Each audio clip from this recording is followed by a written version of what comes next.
A produção rural e o respeito pelo meio ambiente caminham juntos. É por isso que conhecer bem a legislação ambiental é fundamental para que a classe produtora possa operar com segurança. Nesse episódio do nosso podcast, abordamos as novidades que devem impactar as atividades do campo e as pautas ambientais que serão discutidas no Congresso Nacional no segundo semestre. Eu sou André Amorim e o Boletim no Rádio começa agora.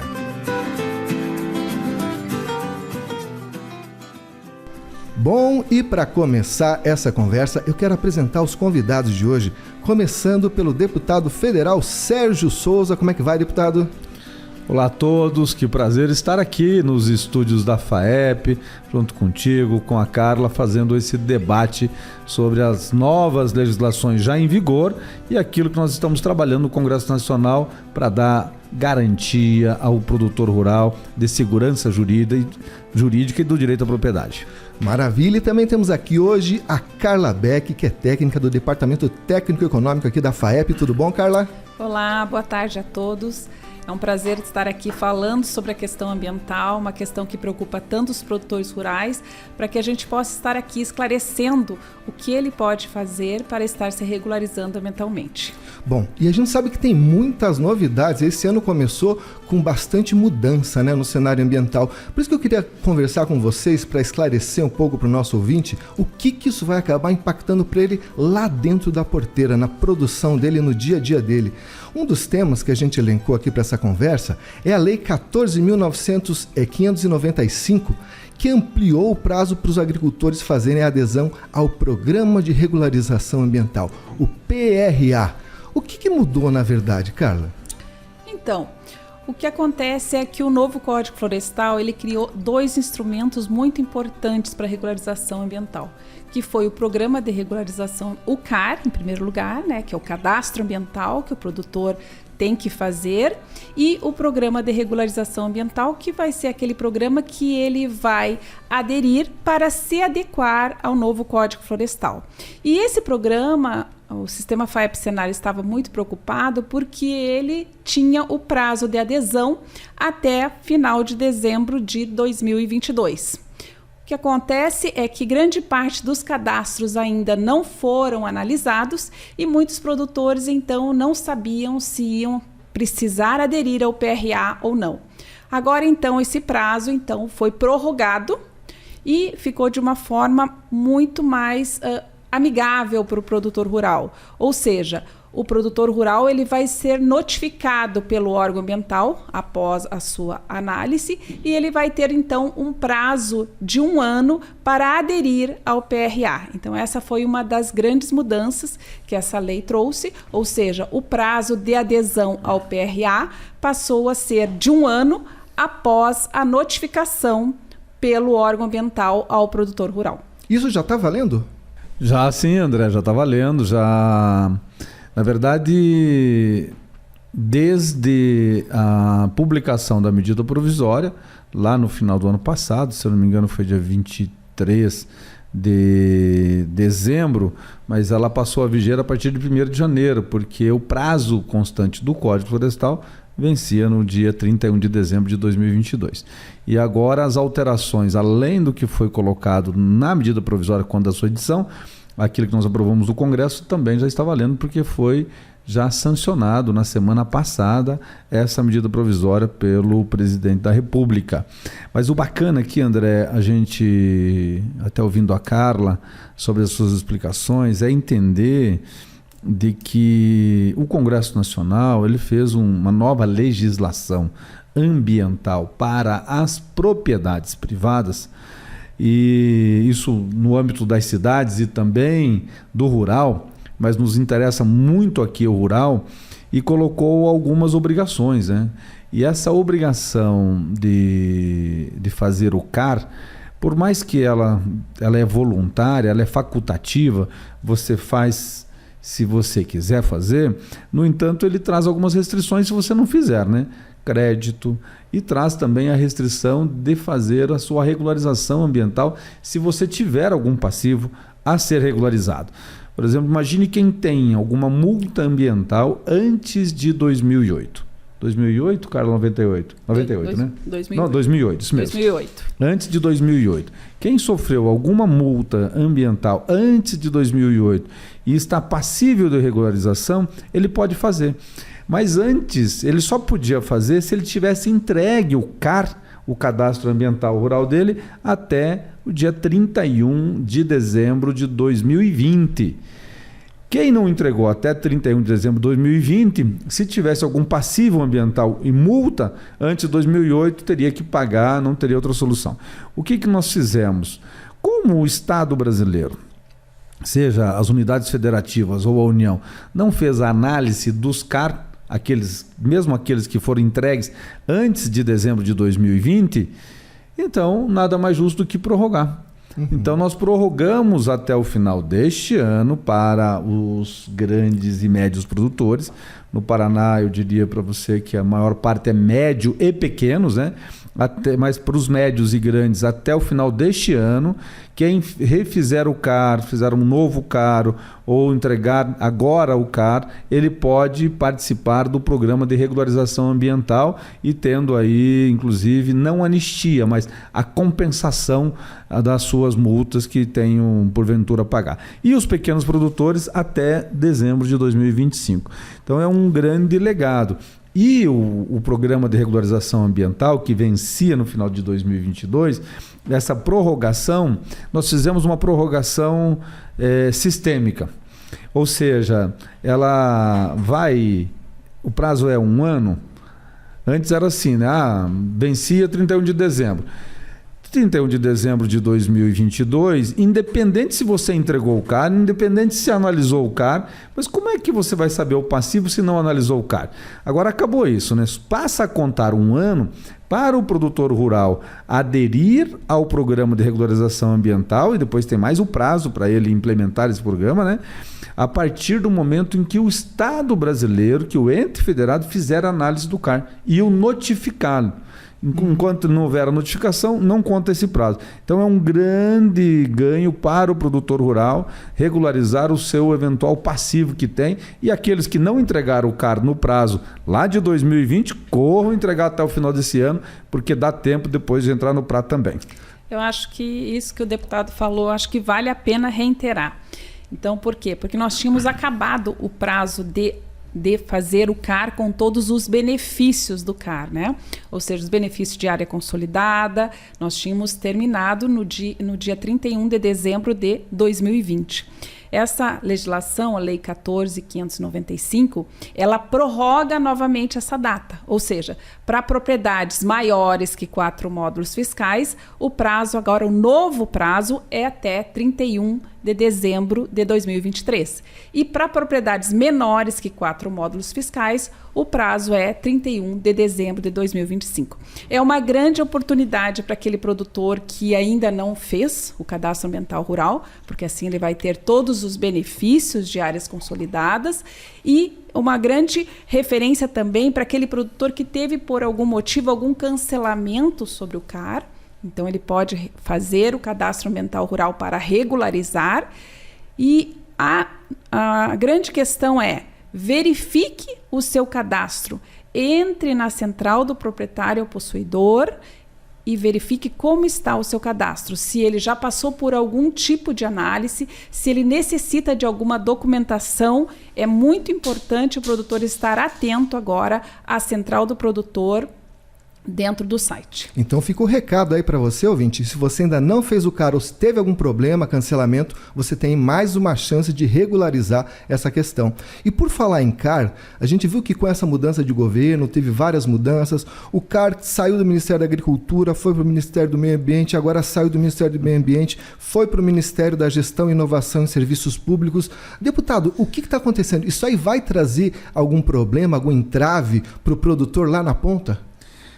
Bom, vamos lá, André. Primeiro, eu queria parabenizar aqui a FAEP, a vocês todos que nos alertam de situações como esta que aconteceu do prazo do Programa de Regularização Ambiental e também do prazo do CAR. quando a FAEP, inclusive, foi quem levantou esta situação no final do ano passado, e nós conseguimos a edição da medida provisória, e eu tive o privilégio de ser o relator dela durante esse ano lá na Câmara dos Deputados.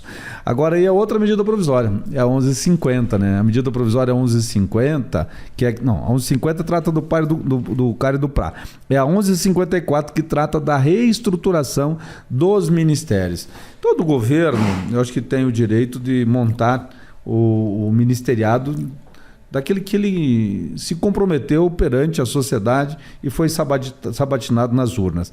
Só que tem que ser dentro de uma plausibilidade, não pode ser algo que foge de uma normalidade. Lá, inclusive eu vi na imprensa esses dias, de vários canais, dizendo assim, olha, este governo, o parlamento não quer deixar ele montar o ministério que ele deve, o Bolsonaro fez isso lá atrás, tal. O Bolsonaro lá atrás também não conseguiu montar. Lembra que ele queria colocar o Ministério do Meio Ambiente dentro do Ministério da Agricultura? Lembra que nós queríamos tirar a FUNAI do Ministério da Justiça e colocar em outro ministério? Também não conseguiu. Por quê? Porque fugia à normalidade.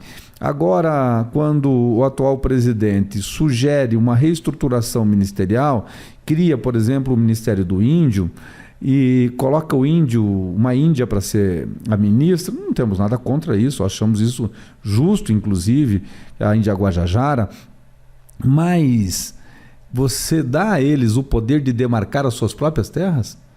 O produtor não tem o poder de demarcar os seus territórios, tem toda uma regra para isso, né? O produtor vai fazer o seu próprio CAR agora, sozinho, não? Ele vai avaliar e vai dizer se está certo ou está errado.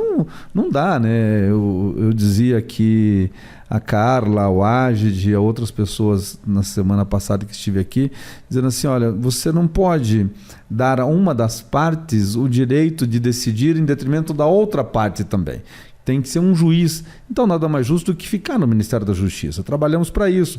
Quando desmonta o Ministério da Agricultura e coloca todas as suas funções dentro do Ministério do Desenvolvimento Agrário, tira as funções básicas do Ministério da Agricultura, que é a questão da política agrícola, da formação de preço mínimo, regulação de estoques. Essa é uma função básica para você ter uma projeção, uma política para a agricultura. Isso a gente trabalha e devolve ao Ministério da Agricultura, aí as funções da Conab, né? E não foi diferente, André, no caso do CAR.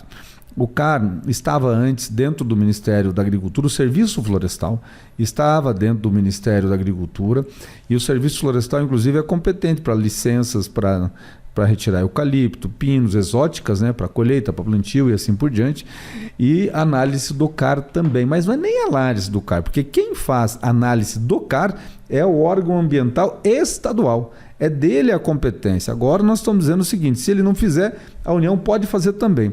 Mas a União é uma guardiã desses dados. E ela criou um sistema para receber do Brasil inteiro esses dados. Agora, se é uma guardiã desses dados, não pode estar dentro do Ministério do Meio Ambiente, que é um ministério ideológico, comandado por alguém com uma ideologia muito forte, que é a ministra Marina Silva. Se é um cadastro ambiental, mas mais do que ser ambiental, ele é um cadastro rural, da propriedade rural. Então, se não pode estar no Ministério da Agricultura, no meio ambiente também não dá para ficar lá. Então, nós trabalhamos junto ao relator, foi o deputado Isnaldo Bulhões, e nós colocamos ele no Ministério Neutro, que é o Ministério da Gestão, que passa a ser o guardião do CAR dentro dos órgãos do governo federal. E o senhor trouxe uma questão interessante, deputado, que é a questão do marco temporal aí das demarcações de terras indígenas. Isso aí está tramitando no momento, o Supremo Tribunal Federal parece que pediu vistas também. Em que pé que está isso, deputado?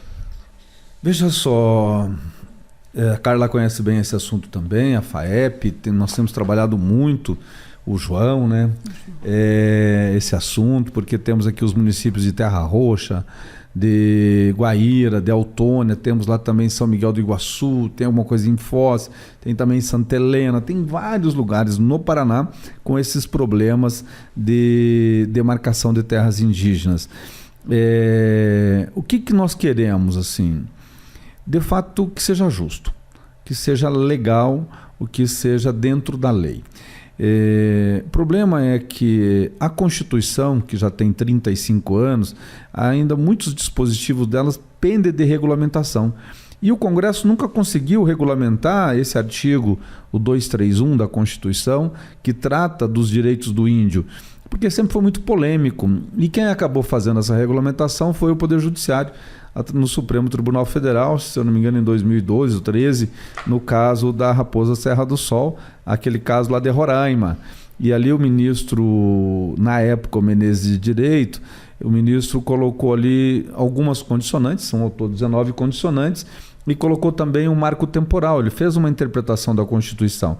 Porque o que diz a Constituição? Ela diz que todas as terras deverão ser demarcadas em 5 anos. Isso está lá no ato das disposições transitórias da Constituição, lá no artigo 67. Em 5 anos. E o que fala lá o 231? Ele diz o seguinte, que as terras a serem demarcadas são aquelas tradicionalmente ocupadas por índio.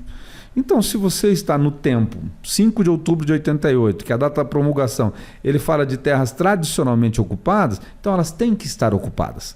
E teria um prazo de 5 anos. Hoje esse prazo nem se discute mais. O Estado não fez em 5 anos e não vai fazer em mais 10 anos.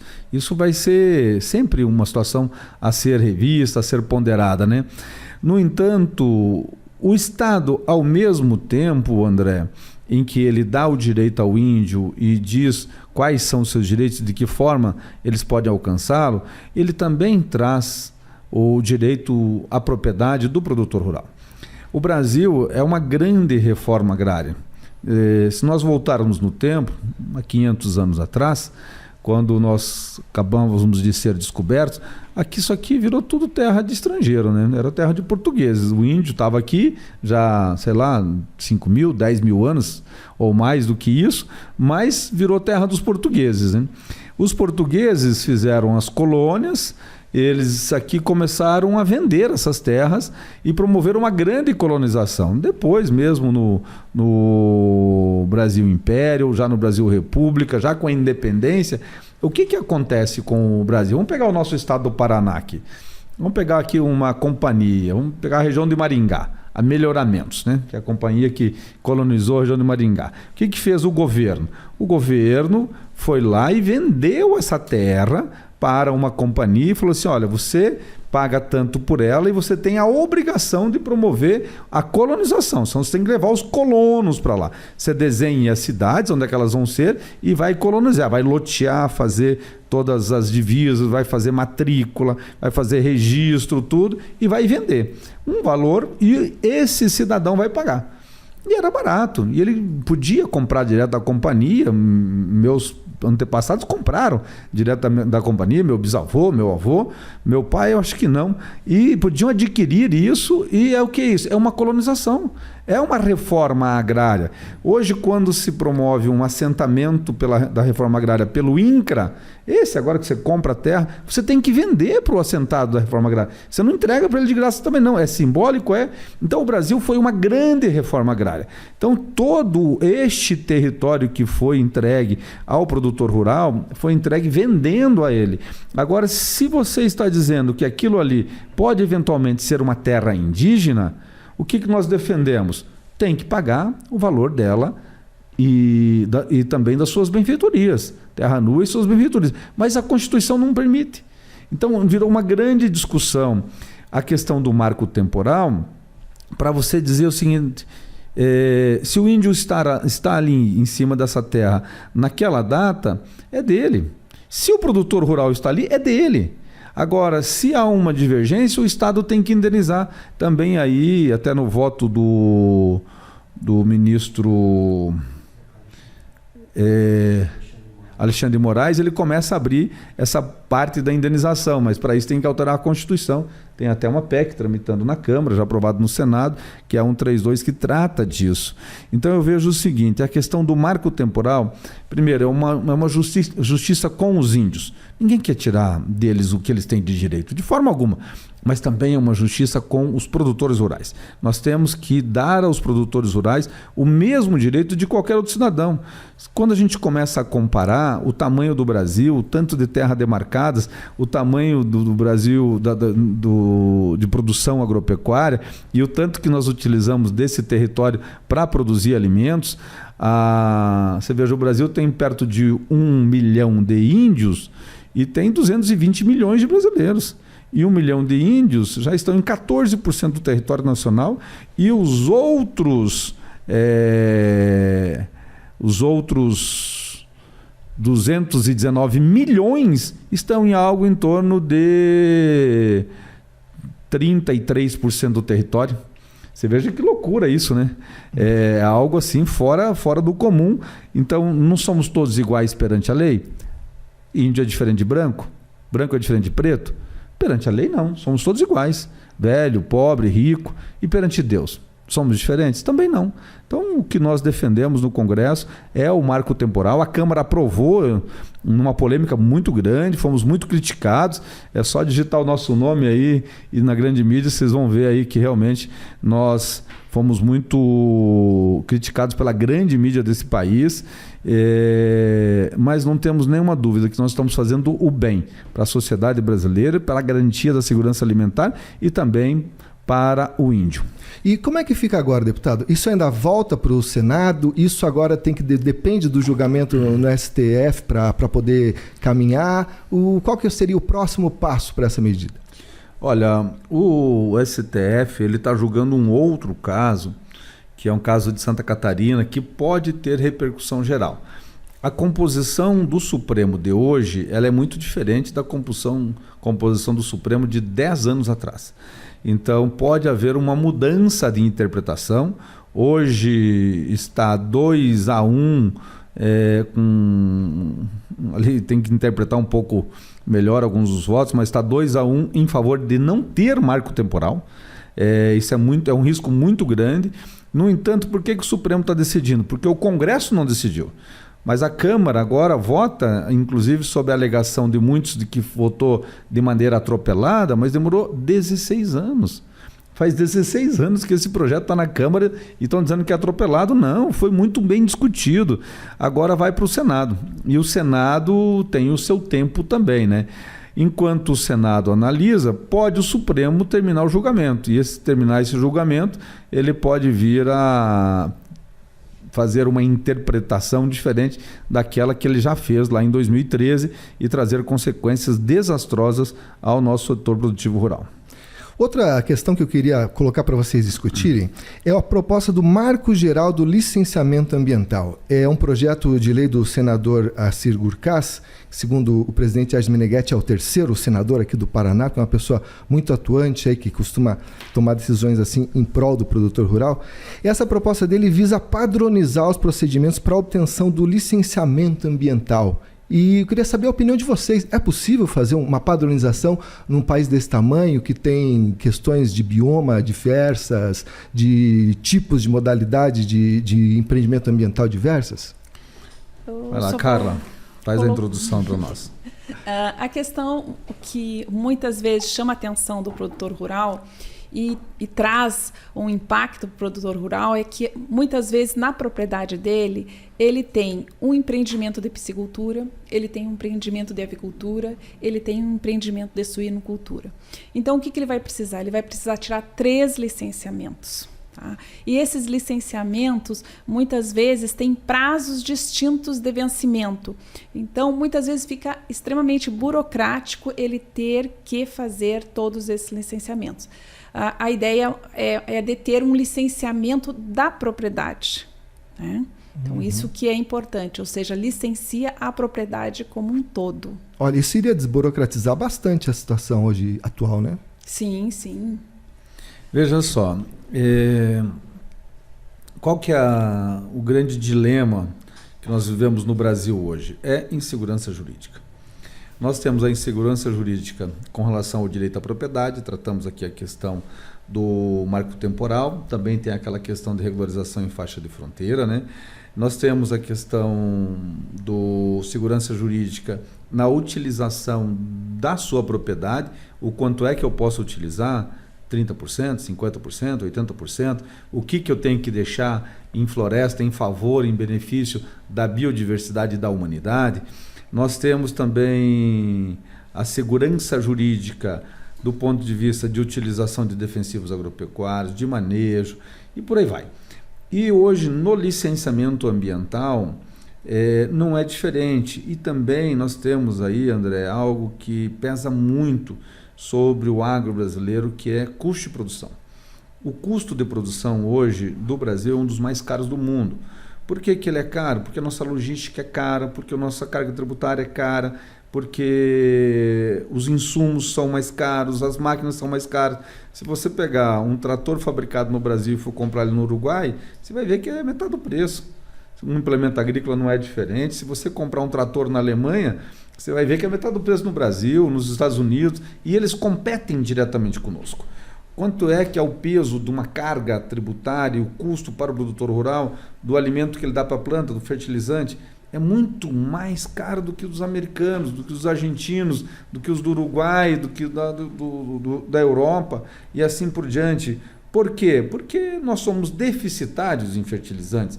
Nós temos que trazer de longe. Nós trazemos o potássio quase que a totalidade do Canadá. E trazemos outros insumos, trazemos do Irã, trazemos da Rússia, trazemos das Arábias, trazemos de muito, ao redor do mundo, da China também trazemos muitos fertilizantes, além de outros insumos, né? E o Brasil poderia ser autossuficiente em fertilizante? Poderia. Nós temos jazidas enormes de potássio, gigantes, talvez até maior do que o Canadá.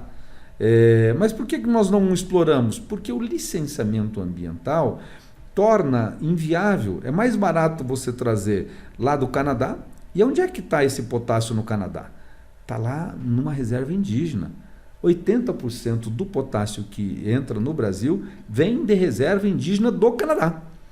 E agora o potássio nosso aqui, que está lá em Altazes, né, lá na Foz do Madeira, ele está em reserva indígena? Não, mas está perto. Nem estando perto você pode utilizar, tem toda uma regra para isso. Então o licenciamento ambiental no Brasil, para quem vai fazer um empreendimento, ele custa muito caro. Quer ver um exemplo? Belo Monte.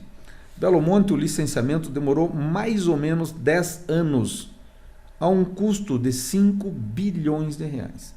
E a usina toda custou 25, dinheiro da época. Então quer dizer que 20% do custo da usina foi licenciamento ambiental. Isso aqui, quem que paga essa conta? Todo mundo, está dentro do preço da energia elétrica, do mais humilde ao mais abastado nesse país. Demorou 10 anos. Você imagina se gastar um valor desse e passaram 10 anos e ouvir um não. Não vai liberar. Então, a lei do licenciamento ambiental é para dar agilidade, para dizer sim ou para dizer não. É para tirar a burocracia, porque hoje o que nos rege são as resoluções do CONAMA. E as resoluções do CONAMA, elas são mudadas de acordo com a ideologia de um governo, e não pode ser assim. Isso não tem segurança jurídica. É um projeto também bastante antigo, salvo engano ele é de 2003, alguma coisa assim, acho que tem uns 20 anos.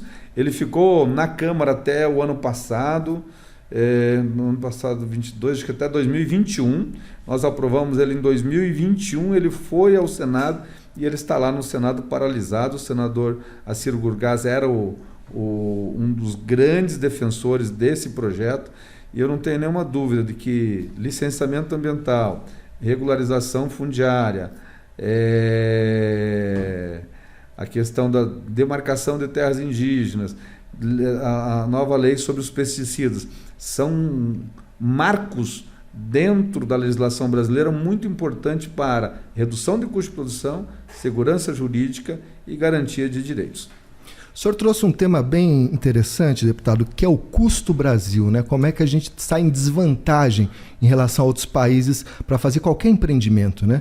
E eu queria fazer uma pergunta nesse âmbito, longe um pouco da agropecuária, mas mais ou menos ligado. Que a gente hoje, segunda-feira, dia 12 de junho, a Agência Nacional de Transporte Terrestre publicou o edital para o leilão do segundo lote das estradas que cortam o Paraná aqui. O senhor acompanhou de perto essa questão do pedágio no Paraná. A gente está com uma expectativa de não ter estrada suficiente para escoar a próxima safra verão, ou seja, um cenário de catástrofe anunciada. Queria saber a opinião do senhor em relação a isso. Por que demorou tanto? Por que o modelo não é o modelo que o Paraná esperava? E o que pode vir pela frente que pode dificultar ainda mais essa situação? André, vamos lá.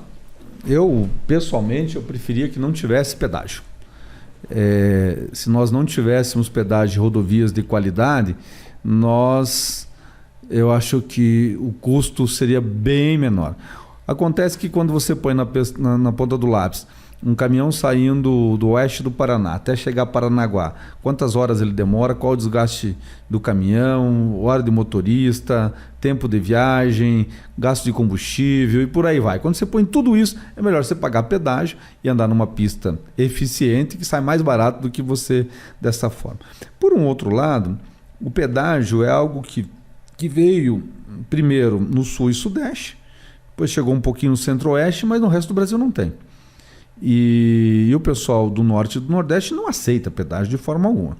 Então nós aqui somos os grandes produtores, geradores de renda, de riquezas, de impostos, e ainda assim nós não podemos ter as nossas rodovias sem pedágio.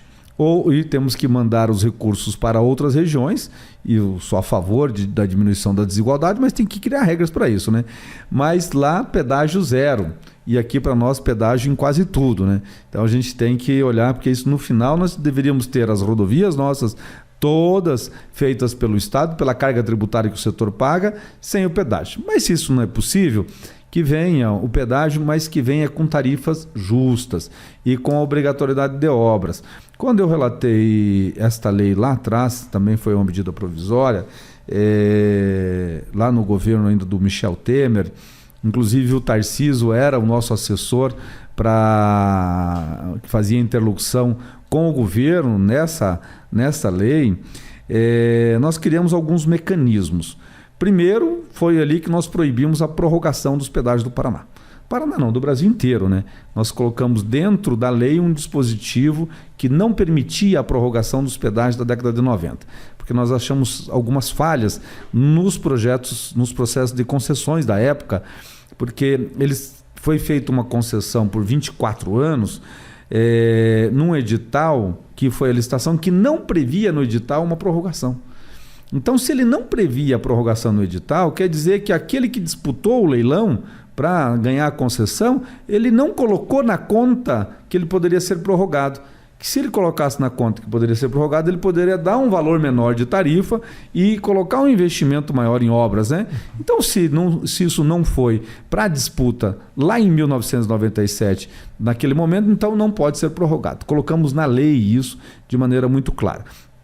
Uma vez que proibimos a prorrogação dos pedágios, o que nós fizemos? Criamos mecanismos para que nunca mais tenha pedágios abusivos.